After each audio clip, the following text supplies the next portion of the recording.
Apa fungsi lost and found di hotel ini? Oke. Eh, Fungsi lost and found yang terdapat di hotel itu adalah yang pertama itu adalah untuk merawat barang-barang milik tamu yang tertinggal di hotel.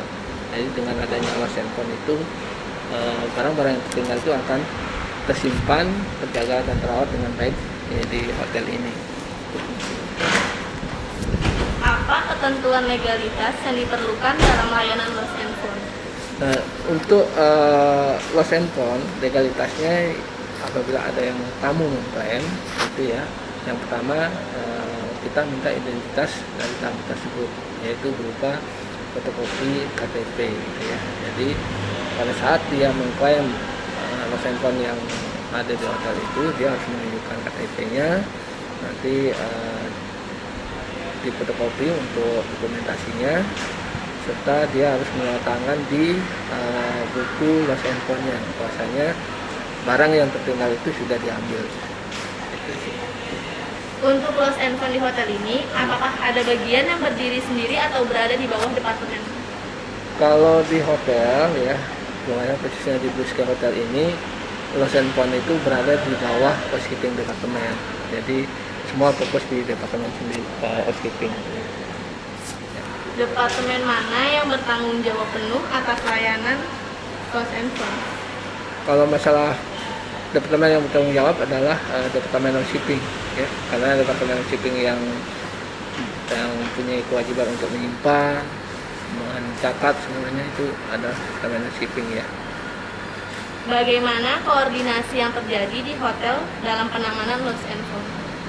Untuk koordinasi, pertama pada saat kita menemukan barang lost and found ya, pertama kita laporkan ke Pronopis ya, bahwasanya di kamar sekian atau di mana gitu ya, itu ada lost and found. Nah ini tujuannya untuk memberikan informasi kepada tamu, misalnya kalau misalnya di kamar, ya Pronopis bisa menghubungi tamunya, bahwasanya di kamar sekian di tempat ibu tadi tinggal ada barang yang tertinggal. Itu yang pertama ya, kita koordinasi dengan Pronopis.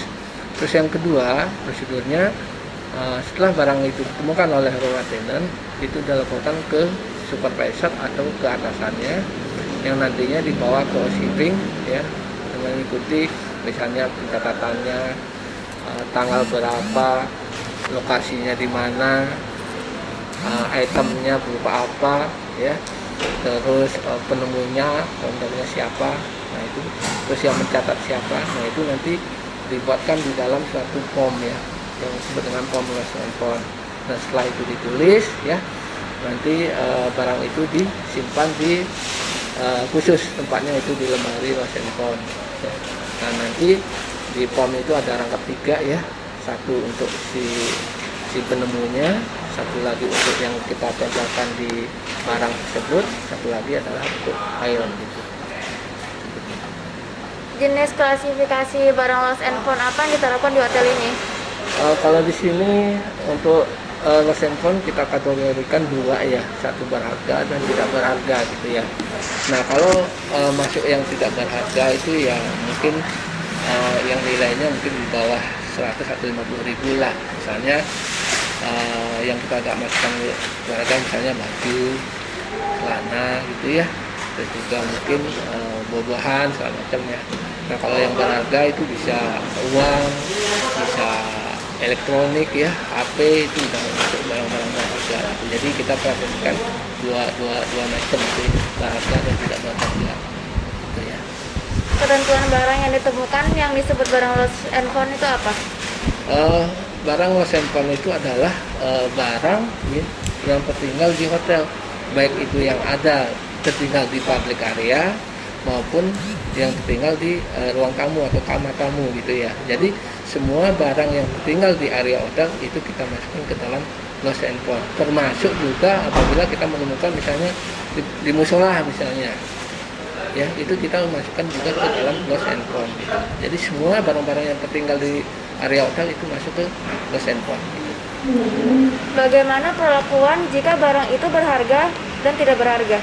Nah, perlakuan untuk barang berharga dan tidak berharga ya, Kalau di sini kita kalau barang tidak berharga itu kita waktunya ya, waktu klaimnya itu adalah 6 bulan ya. Apabila barang yang ditemukan itu ya, yang barang tidak berharga itu selama 6 bulan tidak diklaim oleh tamunya, maka barang itu akan diberikan kepada penemunya gitu ya. Misalnya si A yang menemukan dalam jangka 6 bulan dia barang itu tidak diambil oleh tamunya, maka barang itu akan diserahkan kepada penemunya. Itu yang barang tidak berharga. Tapi kalau barang berharga ya, mungkin bisa uang atau segala macam ya, khususnya uang ya, itu biasanya diambil kebijakan oleh manajemen gitu ya. Jadi si penemunya biasanya kita kasih semacam kayak penghargaan gitu ya. Nah kalau sini kalau berupa uang ya, tapi kalau misalnya berupa yang mungkin HP segala macam, biasanya kita kasih ke penemunya gitu ya. Gitu. Di mana tempat yang ideal untuk menyimpan barang yang dikategorikan itu sebagai lost and found? Untuk barang-barang lost and found yang idealnya memang kita ada tempat khusus ya, lemari khusus yang memang hanya orang-orang tertentu aja yang bisa membuka itu gitu ya. Terus kedua, kita juga punya namanya ship deposit box ya, itu untuk menyimpan barang-barang yang memang ya seperti cincin, uang, itu kita punya juga. Itu khusus lagi tuh ya. Jadi barang-barang yang seperti itu kita masukkan ke dalam itu. Tapi kalau yang lainnya mungkin baju apa semua kita masukkan ke dalam lemari gitu. Seperti itu. Jenis administrasi apa yang diterapkan dalam pencatatan data barang lost and found? Nah, untuk pencatatan data seperti tadi ya, formnya itu ya, pertama di situ ada formnya tanggal ya, tanggal ditemukannya barang tersebut ya. Terus yang kedua, lokasi atau area ditemukannya barang tersebut. Misalnya barang ini ditemukan di mana, di kamar berapa, itu ya. Terus yang ketiga, itemnya, barang-barang apa aja yang ditemukan di sana. Misalnya baju warnanya apa, mereknya apa, detail ya ditulis. Ataupun celana merek apa, warnanya apa. Nah itu, ataupun mungkin barang-barang elektronik, HP mereknya apa segala macam. Nah itu secara detail disebutkan. Terus juga jumlahnya disebutkan ya di situ. Terus yang keempatnya di situ adalah penemunya. Penemunya siapa yang menemukan ya. Terus yang kelima, yang mencatat itu siapa, yang merekod itu siapa. Misalnya kan dari si penemu menyerahkan kepada supervisornya, nanti supervisor yang mencatat ya, nanti nama supervisornya itu yang akan record di sana gitu. Nah setelah itu semua dicatat ya, nah itulah berbentuk yang form tadi yang saya sebutkan tadi itu, form lost and found. Nah setelah dicatat itu kita masukkan, kita packing barangnya. Nanti yang form pertama yang warna putih ya, kalau di sini itu masuk ke tempat pembungkusan lost and found-nya. Terus yang warna merahnya itu kita kasih penemunya, yang warna kuningnya kita pakai arsip. Nah itu administrasinya seperti itu. Nah setelah itu kita juga dicatat dalam buku lost and found. Itu. Bagaimana prosedur yang diterapkan jika tamu menemukan barang milik tamu yang tertinggal hingga akhirnya masuk ke gudang barang yang lost and found? Mungkin bukan tamu yang menemukan ya, kalau anggaplah karyawan menemukan itu ya. Nah ini prosedurnya sampai masuk ke dalam lost and found ya, seperti tadi, bahwasanya barang yang ditemukan di suatu tempat, baik itu di area public area atau di ruang tamu, nah barang itu akan selalu dilaporkan ke housekeeping. Nah barang ini ditemukan misalnya di lobi, ada ketinggalan jam misalnya, dia akan dilaporkan ke housekeeping, Pak ini ada barang ketinggalan.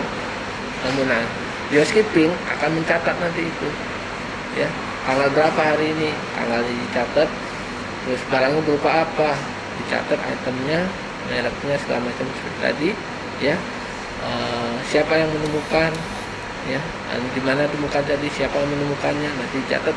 Nah seperti itu, setelah semuanya itu lengkap dicatatnya di datanya, baru masuk ke dalam lost and found ya, seperti itu.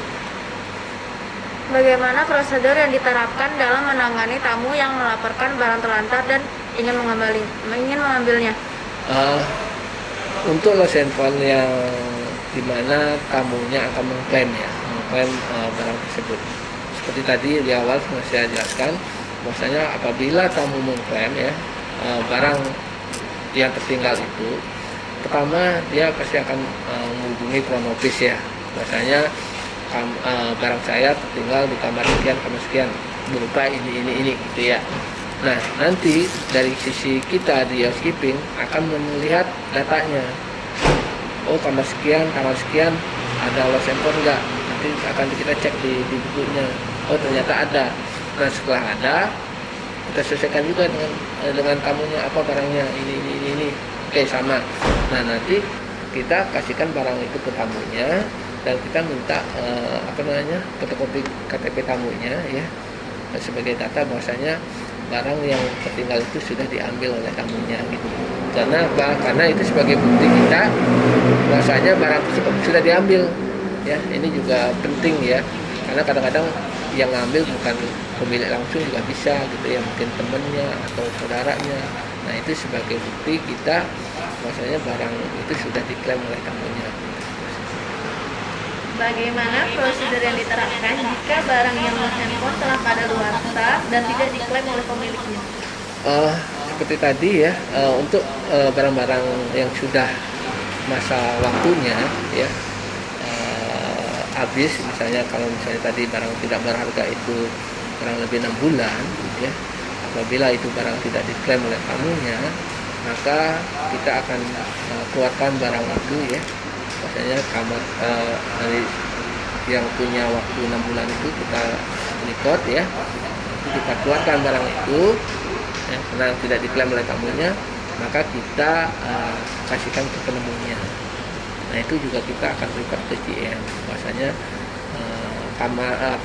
barang-barang lost handphone berupa ini sudah kita kasihkan ke penemunya. Seperti itu ya. Apakah ada barang yang akhirnya dibuang karena tidak ada yang mau mengklaimnya, bahkan penemunya? Ada juga ya barang-barang yang mungkin karena kita untuk barang lost handphone pun sekecil apapun ya barang itu kita simpan gitu ya. Anggaplah ambil contoh, misalnya bisa aja obat ya, atau mungkin pakaian ini ya, pakaian pribadi ya. Nah, itu kita juga simpan. Nah, apabila itu sudah waktunya klaim, terus si penemunya juga saya nggak ini ya, kita akan buang itu, karena satu ya si tamunya tidak mengklaim, terus waktunya sudah lewat, terus juga si penemunya juga nggak mau gitu ya. Jadi seperti itu. Nah, ada juga kadang-kadang kayak misalnya lost handphone berupa makanan ya, saya lupa tadi ya. Kalau makanan juga barang paling disimpan 1-2 hari kita simpan. Kalau udah nggak diklaim ya kita buang gitu. Seperti itu ya. Bagaimana prosedur yang diterapkan ketika tamu mengklaim barangnya tetapi tamunya berasal dari luar negeri? Kalau sama ya, dulu pernah kejadian di sini juga.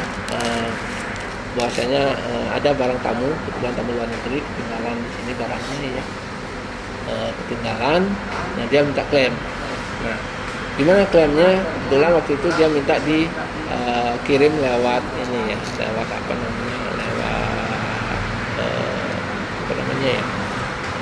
jasa ini ya, pengiriman ya. Nah, waktu itu dari tamu sendiri kita bebankan untuk biaya ininya, jasa pengirimannya gitu ya. Itu yang tamunya minta langsung dikirim gitu ya. Tentunya sebelum dikirim kita minta data lengkapnya tamu tersebut ya, dimana ini negaranya segala macam sampai komplit, dan nanti kita kirim barangnya lewat jasa pengiriman. Dan itu kita infokan ke tamunya bahwasanya kamarnya barang berupa ini sudah kita kirim dengan bukti foto dari pengirimannya. Itu ya. Itu yang kalau misalnya tamunya minta dikirim ya. Tapi kalau tamunya datang langsung ke hotel ya sama seperti tadi ya. Kita minta data pribadinya, identitas dirinya, kita cocokkan dengan item barang yang ada di shipping, kita kasih ke tamunya, terus tanda tangan sebagai tanda bukti dia sudah ngambil gitu. Seperti itu. Baik Pak, terima kasih ya Pak. Oke, terima kasih. Terima kasih.